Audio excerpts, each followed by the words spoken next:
नमस्ते आप सभी को। स्वागत है मेरे YouTube चैनल पर। संपूर्ण रामचरितमानस प्रथम सोपान बालकांड का आज 171 दोहे के साथ प्रारंभ करने वाली हूँ।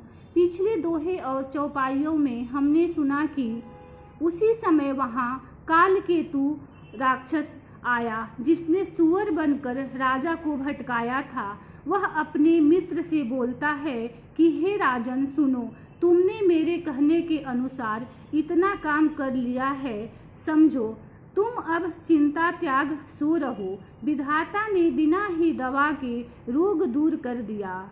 कुल सहित शत्रु को जड़ मूल से उखाड़ बाहर कर आज से चौथे दिन मैं तुमसे आ मिलूंगा। इस तपस्वी राजा को खूब दिलासा देकर वह महामायावी और अत्यंत क्रोधी राक्षस चला। उसने प्रताप भानु राजा को घोड़े सहित क्षण भर में घर पहुंचा दिया। राजा को रानी के पास सुलाकर घोड़े के अच्छी तरह से घुड़साल में बांध दिया। आगे के दोहे में आइए सुनते हैं। श्री राम जय जय राम, श्री राम जय जय राम। राजा के उपरोहित ही हरि ले गयऊ बहोर, लय राखे सिगिरि खोह महु, माया कर मति भोर। श्री राम जय जय राम, श्री राम जय जय राम।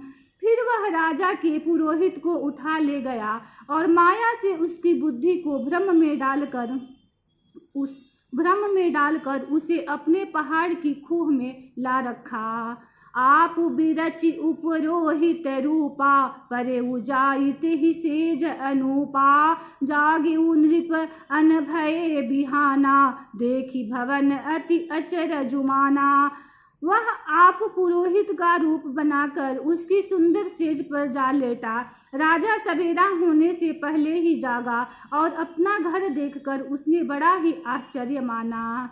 मुनि महिमा मन महु अनुमानी, उठे गवही जेहि जानन रानी, कानन गयऊ बाज चढ़ते ही, पुर नर नारी न जाने केही। मन में मुनि की महिमा का अनुमान करके वह धीरे से उठा जिससे रानी न जान पावे। फिर उसी घोड़े पर चढ़कर वन को चला गया। नगर के किसी भी स्त्री पुरुष ने नहीं जाना। गए जाम जुग भूपति आवा, घर घर उत्सव बाज बधावा, उपरोहित ही देख जब राजा, चकित बिलो की सुमिरी सोई काजा। दोपहर बीत जाने पर राजा आया। घर घर उत्सव होने लगे और बधावा बजने लगा। जब राजा ने पुरोहित को देखा तब वह अपने उसी कार्य का स्मरण करके उसे आश्चर्य से देखने लगा। जुग समन पही गए दिन तीनी, कपटी मुनि पद रहमति लीनी, समय जानी उपरोहित आवा, नृपहि मते सब कही समुझावा। राजा को तीन दिन युग के समान बीते। उसकी बुद्धि कपटी मुनि के चरणों में लगी रही। निश्चित समय जानकर पुरोहित बना हुआ राक्षस आया और राजा के साथ की हुई गुप्त सलाह के अनुसार उसने अपने सब विचार उसे समझा कर कह दिए। श्री राम जय जय राम, श्री राम जय जय राम। नृप हरि सेहु पहिचानि गुरु, भ्रम बस रहान चेत, बरे तुरत सत सहस बर, विप्र कुटुंब समेत। श्री राम जय जय राम, श्री राम जय जय राम। संकेत के अनुसार गुरु को उसी रूप में पहचान कर राजा प्रसन्न हुआ। भ्रमवश उसे चेत न रहा कि यह तापस मुनि है या कालकेतु राक्षस। उसने तुरंत 1 लाख उत्तम ब्राह्मणों को कुटुंब सहित निमंत्रण दे दिया।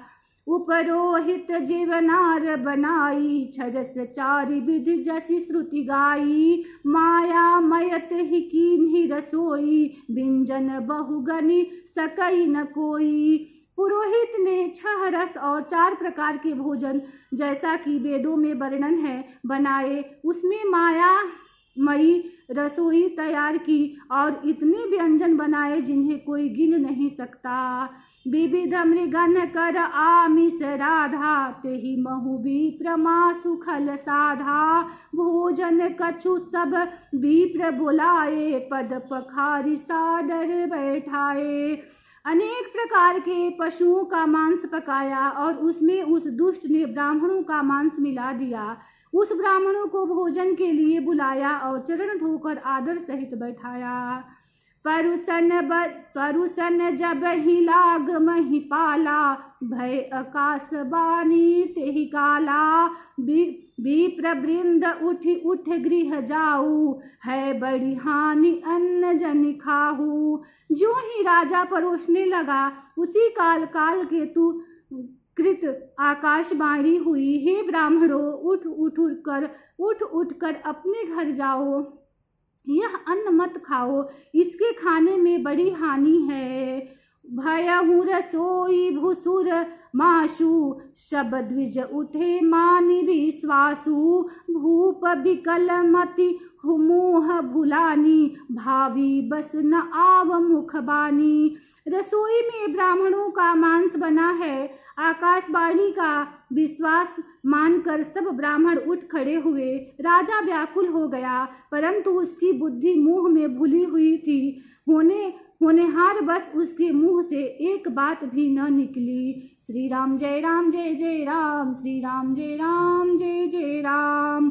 बोले विप्र सकोप तब, नहीं कछु कीन्ह विचार। जाई निशाचर होहु नृप, मूढ़ सहित परिवार। श्री राम जय जय राम, श्री राम जय जय राम। तब ब्राह्मण क्रोध सहित बोल उठे। उन्होंने कुछ भी विचार नहीं किया। अरे मूर्ख राजा, तू जाकर परिवार सहित राक्षस हो। छत्र बंधु तय विप्र बोलाई, घाल लिए सहित समुदायी। ईश्वर राखा धर्म हमारा, जय हसित समेत परिवारा। हे नीच क्षत्रिय, तूने तो परिवार सहित ब्राह्मणों को बुलाकर उन्हें नष्ट करना चाहा था। ईश्वर हमारे धर्म की रक्षा की, अब तू परिवार सहित नष्ट होगा। संबत मध्य नाश तब होहु, जलदाता न रहहि कुल कोऊ। नृपसु निश्राप विकल अति त्रासा, भय बहोरी बर गिराय आकाशा। 1 वर्ष के भीतर तेरा नाश हो जाए, तेरे कुल में कोई पानी देने लायक न रहेगा। शाप सुनकर राजा भय के मारे अत्यंत व्याकुल हो गया। फिर सुंदर आकाशवाणी हुई। विप्रहु श्राप विचारी न दीन्हा, नहीं अपराध भूप कछु कीन्हा। चकित विप्र सब सुनि न भवानी, भूप गयहु जहाँ भोजन खानी। हे ब्राह्मणों, तुमने विचार कर शाप नहीं दिया। राजा ने कुछ भी अपराध नहीं किया। आकाशवाणी सुनकर सब ब्राह्मण चकित हो गए। तब राजा वहां गया जहां भोजन बना था। तहन असन नहीं विप्र सुवारा, फिरे उराऊ मन सोच अपारा।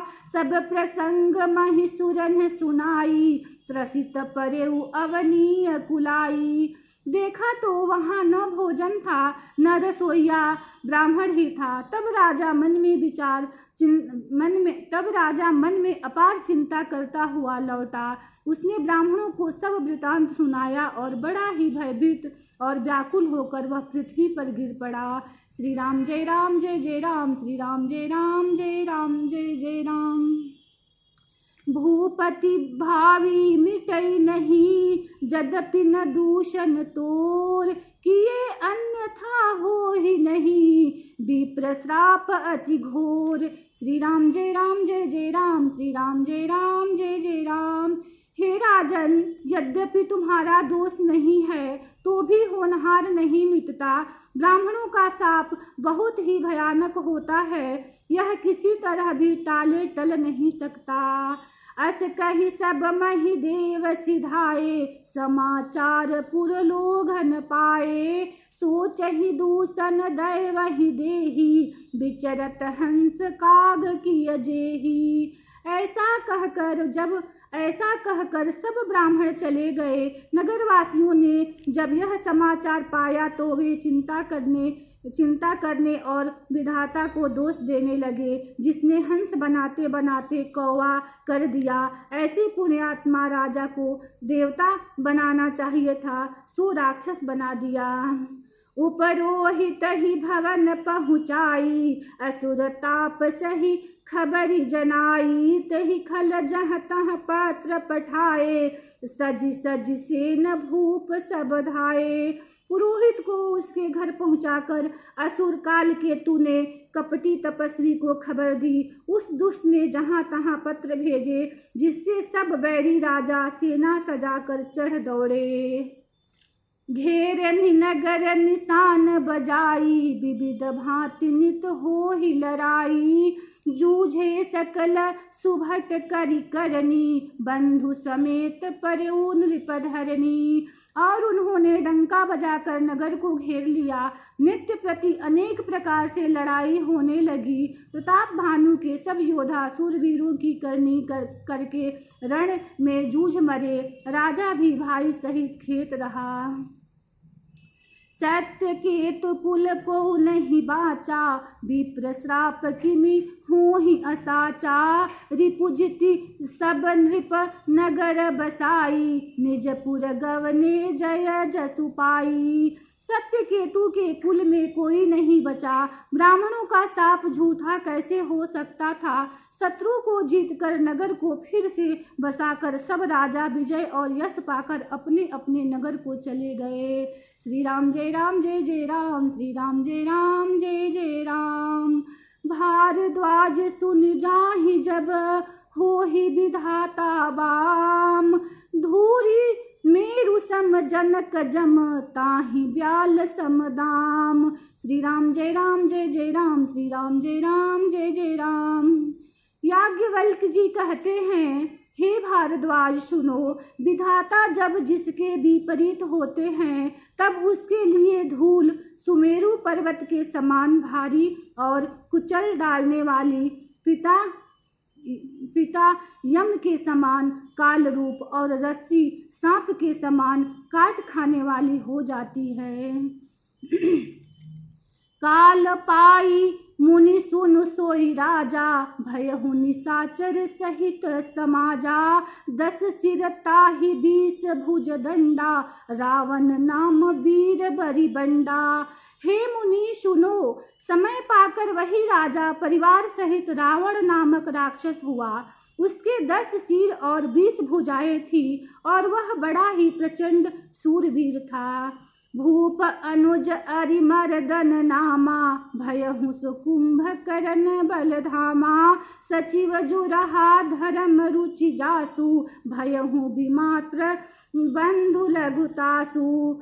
अरिमर्दन नामक जो राजा का छोटा भाई था, वह बालक धाम कुंभकर्ण हुआ। उसका जो मंत्री था, जिसका नाम धर्मरुचि था, वह रावण का सौतेले छोटा भाई हुआ।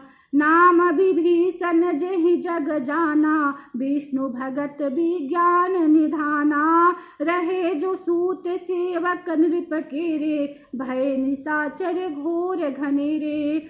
उसका विभीषण नाम था, जिसे सारा जगत जानता है। वह विष्णु भक्त और ज्ञान विज्ञान का भंडार था। और जो राजा के पुत्र और सेवक थे, वे सभी भयानक राक्षस हुए। काम रूप खल जिनस अनेका, कुटिल भयंकर विगत विवेका। कृपा रहित हिंसक सब पापी, बरनि न जाहि विश्व परितापी। वे सब अनेकों जाति के मन माना रूप धारण करने वाले दुष्ट, कुटिल, भयंकर, विवेक रहित, निर्दयी, हिंसक, पापी और संसार भर को दुख देने वाले हुए। उनका वर्णन नहीं हो सकता। श्री राम जय राम जय जय राम, श्री राम जय राम जय जय राम।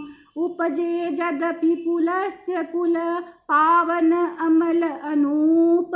तदपि महीसुर श्राप बस, भये सकल अघरूप। श्री राम जय राम जय जय राम, श्री राम जय राम जय जय राम।